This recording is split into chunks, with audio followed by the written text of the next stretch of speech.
भगवान शिव का विवाह वैदिक रीति से हुआ। पर्वतराज हिमाचल ने हाथ में कुश लेकर तथा कन्या का हाथ पकड़कर उन्हें भवानी शिव पत्नी जानकर शिवजी को समर्पण किया। तब महेश्वर यानी शिवजी ने पार्वती का पारिग्रहण किया। तब इंद्रादि सब देवता हृदय से बड़े ही हर्षित हुए। श्रेष्ठ मुनिगण वेद मंत्रों का उच्चारण करने लगे और देवगण शिवजी का जय जयकार करने लगे। भगवान शिव बारात लेकर पहुँचे। सभी देवी और देवता भांति भांति के विमान से शिवजी के विवाह में सम्मिलित होने के लिए पहुँचे।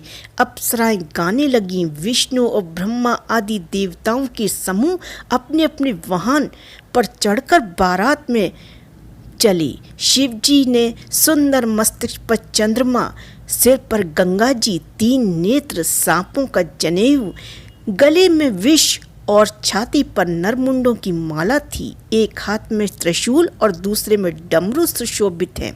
शिवजी बैल पर चढ़कर बारात में पहुँचे थे। बारात लेकर बाजे बज रहे हैं। शिवजी ने भृंगी को भेजकर अपने सभी गणों को बुला लिया। शिव के गणों में कोई बिना मुख का है, किसी के बहुत से मुख हैं, कोई बिना हाथ पैर का है तो किसी के कई हाथ पैर हैं, किसी के बहुत आँखें हैं तो किसी के एक भी नहीं, कोई बहुत मोटा ताजा है तो कोई बहुत दुबला पतला है, कोई बहुत दुबला है, कोई बहुत मोटा है, कोई पवित्र कोई अपवित्र वेश धारण किए हुए है, पहनकर गहने पहने, हाथ में कपाल लिए हैं, सबके सब शरीर में ताजा खून लपेटे हैं। गधे, कुत्ते, सुअर और सियार कैसे उनके मुख हैं। गणों के अगणित वेशों को कौन गिने। बहुत प्रकार के प्रेत, पिशाच, योगिनियों की जमातें हैं, उनका वर्णन करते नहीं बनता। भूत प्रेत नाचते और गाते हैं।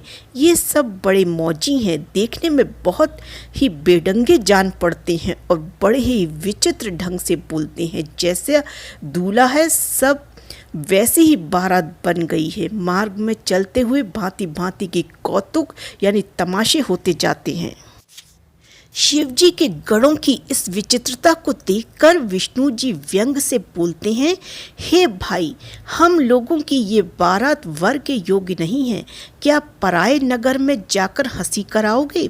विष्णु भगवान की बात सुनकर देवता मुस्कुराए और वे अपनी अपनी सेना वाहन के सहित अलग हो गए।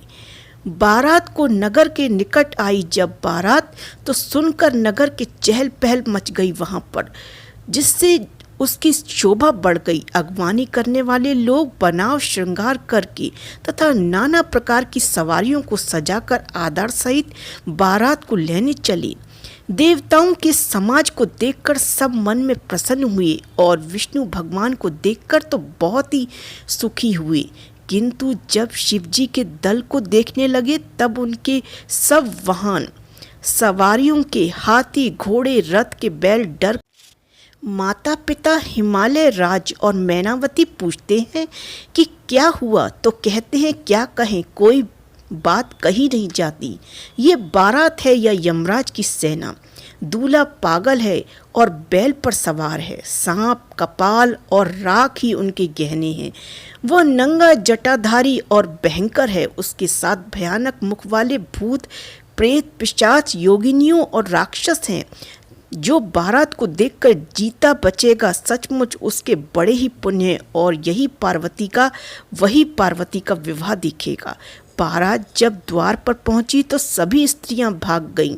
हिमाचल की स्त्री मैना को दुखी देखकर सारी स्त्रियां व्याकुल हो गईं। मैना अपनी कन्या के स्नेह को याद करके विलाप करती और रोती हुई कहती है, मैंने नारद का क्या बिगाड़ा था, जिन्होंने मेरा बसता हुआ घर उजाड़ दिया और जिन्होंने पार्वती को ऐसा उपदेश दिया कि जिससे उसने इस बावले वर के लिए कठोर तप किया।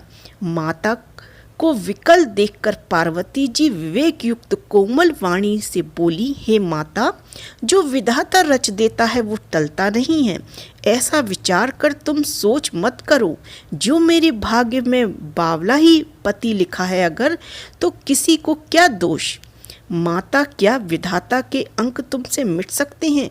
वृथा कलंक का टीका मत लो। हिमाचल और मैना बारात और दूल्हे को देखकर बहुत दुखी हुए और नारद ने शिव और पार्वती के पूर्व जन्म की कथा सुनाकर सबको समझाया कि उन्होंने शिव जी के गुणों और शक्तियों की चर्चा की। तब कहीं जाकर हिमालय और मैना माने और विवाह संपन्न हुआ।